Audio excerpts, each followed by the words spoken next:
రాప్తాడు నియోజకవర్గంలో జరుగుతున్న దారుణాలతో పాటు ప్రభుత్వ వైఫల్యాలను ప్రశ్నించినందుకే తనకు గన్మెన్లను తొలగించారని మాజీ ఎమ్మెల్యే తోపుదుర్తి ప్రకాష్ రెడ్డి ప్రశ్నించారు.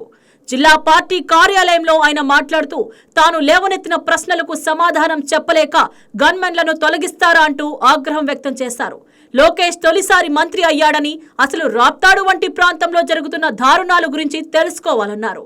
కురుబ లింగమయ్య హత్య, దళిత మైనర్ బాలికపై అత్యాచారం, భూ వివాదంలో జరిగిన హత్య గురించి, హంద్రీనివా కాలువకు లైనింగ్, పేరూరు డ్యాంకు నీరు ఇవ్వని పరిస్థితిని, పరిటాల సునీత సోదరులు కుమారుల వసూళ్ల గురించి, ఇసుక అక్రమ రవాణా, టమాటో మండీల్లో వసూళ్లు, అక్రమ మద్యం, రేషన్ బియ్యం అక్రమ రవాణా వంటి అంశాల గురించి తాను ప్రశ్నించానన్నారు.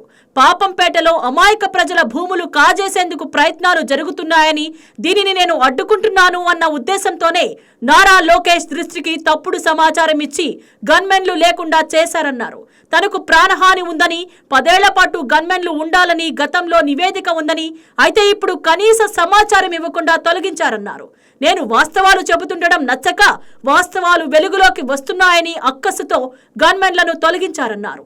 దీని ద్వారా నాతో పాటు వైసీపీ శ్రేణుల్ని భయభ్రాంతులకు గురి చేయాలన్న ఉద్దేశంతోనే గన్మెన్లను తొలగించారన్నారు. గన్మెన్లు లేకపోతే నేను ప్రశ్నించడం మానేయనని, ఈ ప్రాంత ప్రజలకు జరిగే ప్రతి నష్టాన్ని నిలదీస్తానని ప్రకాష్ రెడ్డి తేల్చి చెప్పారు. రాష్ట్ర మంత్రివర్యులు నారా లోకేష్ గారు అనంతపురం జిల్లాకు వచ్చి వెళ్ళడం జరిగింది. తదనంతరం జరిగిన పరిణామాల్లో, వారి వద్ద జరిగిన చర్చల్లో, అంతకుముందు ప్రభుత్వం వారికి అందజేసిన నివేదికలో తోపుదుర్తి ప్రకాష్ రెడ్డి అనేవాడు అనంతపురం జిల్లా కేంద్రంలో ఉండి ప్రభుత్వం చేస్తున్నటువంటి, ప్రజాప్రతినిధులు చేస్తున్నటువంటి దుర్మార్గాలను ఎండగడుతూ ప్రజలను రెచ్చగొడుతున్నాడు అనేటువంటి విధంగా ఒక నివేదిక వాళ్ళకి అందజేయడం జరిగింది. సో ప్రకాష్ రెడ్డి అనేటువంటి వ్యక్తిని అనంతపురం పరిసర ప్రాంతాల్లో తిరగనీయకుండా రిస్ట్రిక్ట్ చేయాలనేటువంటి ఒక నిర్ణయం తీసుకోవడం జరిగింది. మరి నారా లోకేష్ వచ్చిన తర్వాత నాకు తెలిసి బహుశా 14వ తారీఖు 15వ తారీఖు ఆ నిర్ణయాన్ని ఇంప్లిమెంట్ చేయడం జరిగింది. నారా లోకేష్ గారి మౌఖిక ఆదేశాల మేరకు జిల్లా ఎస్పీ గారు తోపుదుర్తి ప్రకాష్ రెడ్డి యొక్క అంగరక్షకులను తొలగించడం జరిగింది.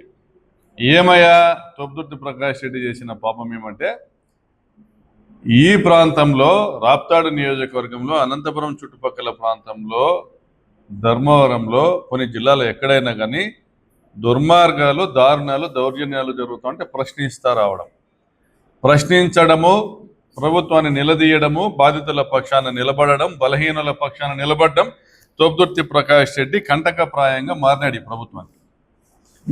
అయా నారా లోకేష్ గారు, మీరు మొట్టమొదటిసారి మంత్రి అయినారు. మీరు ఈ అవకాశాన్ని సద్వినియోగం చేసుకుని ప్రభుత్వంలోని లోటుపాట్లు గమనిస్తా, పరిపాలనలో మీరు చేస్తున్నటువంటి పొరపాట్లను సరిదిద్దుకుంటూ, మీ నాయకులు కానీ, మీ శాసనసభ్యులు కానీ, వారి అనుచరులు కానీ చేస్తున్నటువంటి తప్పులు ప్రజల్ని ఏ విధంగా బాధ పెడతా ఉన్నాయి, ఇబ్బంది పెడతా అనేటువంటి విషయాన్ని గమనించి సవరించుకుంటూ పోతే మీకు భవిష్యత్తు ఉంటుంది. ప్రత్యేకించి రాప్తాడు నియోజకవర్గం అనంతపురం జిల్లా సరిహద్దులో ఉన్నటువంటి నియోజకవర్గంలో శాసనసభ్యుడిగా 5 సంవత్సరాలు పనిచేసిన నాకు ఒక బాధ్యత ఉంటుంది. ఈ ప్రాంత ప్రజల్ని ఏ విధంగా కాపాడుకోవాలా, ప్రభుత్వము మంచి చేయకపోగా ప్రభుత్వంలోని అధికారులు, ప్రజాప్రతినిధుల వల్ల ఈ ప్రాంత ప్రజలు ఏ విధంగా నష్టపోతా ఉన్నారో గమనిస్తా నోరు మూసుకొని ఉండడానికి లేము. మేము ప్రజా జీవితంలో మా గొంతు ఎత్తుతాం, అవసరమైతే మరింత బిగ్గరగా, అవసరమైతే వీధుల్లోకి వస్తాం, పోరాడతాం. ప్రజల పక్షాన్ని నిలబడటమే మాకు ఒక డెస్టినీ. రాప్తాడు నియోజకవర్గం చుట్టూ ఎందుకు ఇలా జరుగుతుంది అనేది మీరు గమనించాలి. నారా లోకేష్ గారికి నేను ఆయన దృష్టికి తీసుకొస్తా ఉన్నా. మీ తప్పులు మీరు గమనించుకొని ఇటువంటి దుర్మార్గాలు చేస్తున్న వారిపైన చర్య తీసుకోండి. అందరూ కూడా హర్షిస్తారు. సాగు పెరిగింది, రైతులు సంతోషంగా 3 సంవత్సరాల పాటు వ్యవసాయం చేసుకున్నారు. మరి మీరు వచ్చిన తర్వాత 2 సంవత్సరాల పాటు మీ శాసనసభ్యురాలు కనీసము ఇరిగేషన్ అడ్వైజరీ బోర్డు మీటింగ్లో కూడా పేరూరు డ్యాంకి నీళ్ళు ఇవ్వమని అడగలేదు. అంటే ఆమెకు పేరూరు డ్యాంకి నీళ్లు తీసుకురావడం ఇష్టం లేదు. దానివల్ల దాదాపుగా 10,000 బోర్లు ఎండిపోయినాయి పేరూరు డ్యాంకు దిగువన. మరి నష్టం మాకు జరుగుతూ ఉంది, ప్రజలకు జరుగుతూ ఉంది, రైతులకు జరుగుతూ ఉంది. దీని మీద నేను గొంతెత్తి మాట్లాడాల్సిన అవసరం ఉంది. మీ శాసనసభ్యురాలు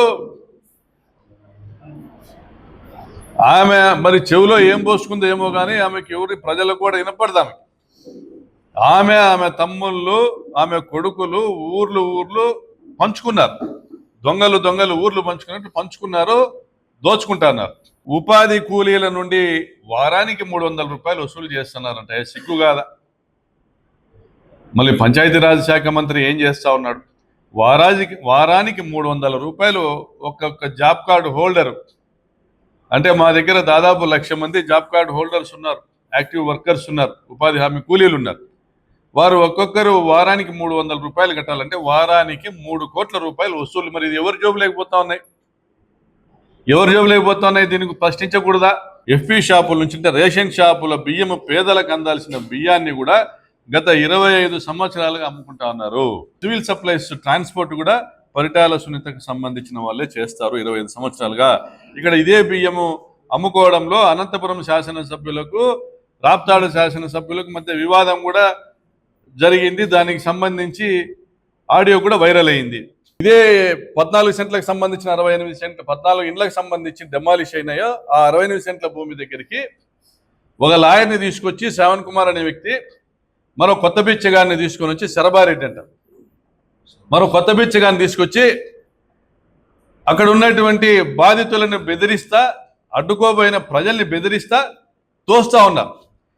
పోలీసుల వారి వద్దకి డిఐజీ గారికి మెసేజ్ పెట్టాం, ఎస్పీ గారికి మెసేజ్ పెట్టాం, కలెక్టర్ గారికి మెసేజ్ పెట్టాం. అందరు రెస్పాండ్ అయినారు. తర్వాత చాలాసేపు 1-2 గంటలు గందరగోళం నడిచిన తర్వాత పోలీసు వారు అక్కడికి వెళ్ళి ఇక్కడ ఎవరు మీరు దీంట్లోకి రావడానికి లేదు, ఇరుపక్షాలు కూడా దీంట్లోకి రాకూడదు అనేసి చెప్పడం జరిగింది. బలమున్నోడిదే రాజ్యం నిరూపించాలనే వాడు వచ్చినోడు ఈ బాధితులకు చెప్తా అన్నాడంట. అంతా మేము మాట్లాడేసుకున్నాం, మా కోర్టు ఆర్డర్ వచ్చేస్తుంది, మాకు అంతా మాట్లాడేసుకున్నాము, శ్రీరామ్కు 60 ప్రకాష్ రెడ్డికి 40 అని చెప్తానాడంట. వాడు 420. అరే నీ అబ్బా జాగీరారా నువ్వు నేను పంచుకునేదానికి? ప్రజల సొమ్మరా 14 మంది వాళ్ళ జీవితకాల కష్టము, వాళ్ళ కాళ్ళు మొక్కి మీ ప్రభుత్వము, మీ యంత్రాంగము, ఇక్కడున్న ప్రజాప్రతినిధి వాళ్ళ కాళ్ళు మొక్కి తప్పు చేసినామనేసి వాళ్ళకి క్షమించమని కోరి వాళ్ళకి ఇల్లు కట్టించిన రోజే వాళ్ళకి న్యాయం జరిగినట్లు. అంతవరకు కూడా పోరాటానికి తోపుదొట్టు ప్రకాష్ రెడ్డి ఉంటాడు. వేలాది మంది రైతులకు జరుగుతున్న అన్యాయము. పాపంపేట ప్రాంతంలో వేలాది దాదాపుగా 10,000 కుటుంబాలు ఈరోజు బిక్కున వాళ్ళు ఎదురు చూస్తున్నారు మాకు న్యాయం చేసేవాడు ఎవరని. మీ బినామీలు, మీ పరిటాల సునీత బినామీలు చేసుకున్నటువంటి రిజిస్ట్రేషన్ వల్ల ఈరోజు డబుల్ రిజిస్ట్రేషన్ అయింది కాబట్టి మేమేం చేయలేమండి అంటారు. మీ రిజిస్ట్రేషన్ ఆఫీసర్, జిల్లా రిజిస్టర్, మేమేం చేయలేం సార్, ఎవరైతే రిజిస్ట్రేషన్ చేసుకున్నారో వాళ్ళే వచ్చి దీన్ని రిజిస్ట్రేషన్ రద్దుపరచుకోవాలా లేదా కోర్టు రద్దుపరచాలా? కోర్టు న్యాయం చెప్పడానికి ఏళ్ళు పడుతుంది. మరి మీకు సంబంధించిన పరిటాల సునీతకు సంబంధించినటువంటి శ్రీరాములు, సుభాష్ రెడ్డి తదితరులు ఎవరైతే ఈ రిజిస్ట్రేషన్ చేసుకున్నారో 17 ఎకరాలు, రిజిస్టర్డ్ జీపీఏ చేసుకున్నారో 276 ఎకరాలు, ఇవి రద్దుపరిచేటువంటి బాధ్యత మీరు తీసుకోండి లోకేష్ గారు. ఇది రద్దుపరిచేటువంటి బాధ్యత మీరు తీసుకోండి. పాపంపేటలో 10,000 కుటుంబాలు బిక్కుమని బతుకుతానే ఈరోజు 14 ఇళ్ళు కూలగొట్టినారు. మొన్న వచ్చినోడు ఏం చెప్తున్నాడు, వాడు ఇవే కాదు ఇంకా మొత్తం పాపంపేట అంతా కూలుస్తామంటాడు. వాని తల నేల కూలుస్తాం తప్ప పాపంపేటలో ఒక ఇల్లు కూడా కూలనేవేమి, ఇంకా ఒక ఇల్లు కూడా. ఇంత దుర్మార్గంగా వ్యవహరిస్తా అంటే స్పందిస్తున్నాం, కడుపుకు అన్నం తింటున్నాం కాబట్టి విశ్వాసం ఉంది కాబట్టి ప్రజలు ఒకసారి నన్ను ఎన్నుకున్నారని విశ్వాసం ఉంది కాబట్టి. మీకు విశ్వాసం ఉంటే, ప్రజల పట్ల మిమ్మల్ని గెలిపించినారు, ప్రభుత్వం మీకు ఇచ్చినారనే విశ్వాసం ఉంటే స్పందించండి. పాపంపేట విషయంలో మీరు ఇక్కడ జరుగుతున్న అరాచకాన్ని అరికట్టండి. వాడు ఎవరో చేపించుకున్న రిజిస్టర్డ్ జీపీఏ ఉంది, అది రద్దుపరచండి. 17 ఎకరాలు రిజిస్ట్రేషన్ చేసుకున్నాడు, అవి రద్దుపరిపించండి. వాళ్ళు పెట్టిన 1-2 కోట్ల ముష్టి వాళ్ళ కేసు మీరైనా రద్దుపరిపించమని మిమ్మల్ని విజ్ఞప్తి చేస్తున్నాం. అదేవిధంగా ప్రశ్నించే గొంతు లేనప్పుడు ప్రశ్నించే గొంతు లేనప్పుడు అరాచకం అనేది ప్రబలుతుంది. అది మీకే నష్టము. పూర్తిగా పుట్టి మునిగిపోయేంత వరకు మీరు కళ్ళు తెరవకపోతే ప్రజాస్వామ్యంలో తెలుగుదేశం పార్టీ ఉనికి లేకుండా కోల్పోతారనేది కూడా మిమ్మల్ని హెచ్చరిస్తూ, మీరు గన్మెన్లు తీసేసిన, నాకు జీవితకాలం గన్మెన్లు ఏం లేరు. రాజశేఖర రెడ్డి గారు 2009లో గన్మెన్ ఇచ్చారు 3 సంవత్సరాల పాటు. జగన్మోహన్ రెడ్డి గారు 5 సంవత్సరాల పాటు గన్మెన్లు ఇచ్చారు. ఇప్పుడు మీ ప్రభుత్వంలో 2 సంవత్సరాలు, 10 సంవత్సరాల పాటు నా ప్రాణానికి ముప్పు ఉంది, భద్రత అవసరం అనేసి నివేదికలు ఇచ్చినటువంటి అదే ప్రభుత్వ కార్యాలయాలు, ఎస్పీ కార్యాలయమే ఈరోజు నాకు కనీసం నోటీస్ పంపకుండా, థ్రెట్ పర్సెప్షన్ రిపోర్ట్ పంపకుండా, ఎస్ఆర్సీ తీసుకున్న నిర్ణయం కమ్యూనికేట్ చేయకుండా హుటాహుటిన పాపంపేటలో ఏ రోజైతే ఆక్రమించుకునేదానికి పరిటాల రవి ప్రధాన అనుచరుడైనటువంటి శరభారెడ్డి, కుమార రామాంజనేయులు అక్కడ పోయి వాళ్ళు ఫెన్సింగ్ వేసేటువంటి ప్రయత్నం చేశారో, ఆ రోజు మా పార్టీ నాయకులు జెడ్పీటీసీ మాదిగా చంద్ర, మా మండల కన్వీనర్ పవను, అదేవిధంగా మా మాదన్న, మా ఎరికల ఈశ్వరయ్య, మా ఎంపీపీ, వీళ్ళందరూ కూడా స్పందించి ప్రజల్ని తీసుకొని పోయి అక్కడ తిరగబడడం వల్ల, బాధితులు తీసుకొని పోయి తిరగబడడం వల్ల వాళ్ళు పలాయనం చిత్తగిచ్చినారు. ఆ రోజే మీరు తీసుకున్న నిర్ణయం ఇది. ఈడ 100 కోట్ల దోపిడీ చేసేటువంటి కార్యక్రమానికి ప్రకాష్ రెడ్డి అనేవాడు అడ్డు తగులుతాడు, వాడిని నిర్మూలించైనా కూడా పాపంపేటలో మీరు 100 కోట్లు వసూలు చేయాలనేటువంటి పన్నాగం మీరు పన్నారు కాబట్టి, మీ ప్రభుత్వం పనింది కాబట్టి మీరు మా గన్మెన్ సౌకర్యం తొలగించినారని మేము భావిస్తా ఉన్నాం.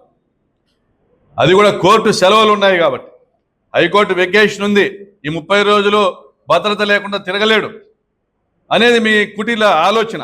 అదేవిధంగా హైకోర్టు సెలవు ఉంది కాబట్టి 30 రోజులు ఈ బాధితుల పక్షాన న్యాయాన్ని పోరాడేదానికి అవకాశం ఉండదు, ఇప్పుడే కబ్జా చేయాలనేటువంటి మీ కింద ఉన్నటువంటి మీ నాయకుల కుటీల ఆలోచన. ఇటువంటి దుర్మార్గపు ఆలోచనలు మానుకోండి.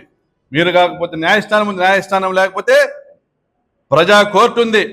2014లో మీరు మా గన్మెన్లు తొలగించినప్పుడు 5 సంవత్సరాల పాటు వందలాది మంది నా చుట్టూ నా ప్రజలు నిలబడినారు. ఈ రోజు కూడా నా ప్రజలే నాకు రక్షగా ఉంటారు.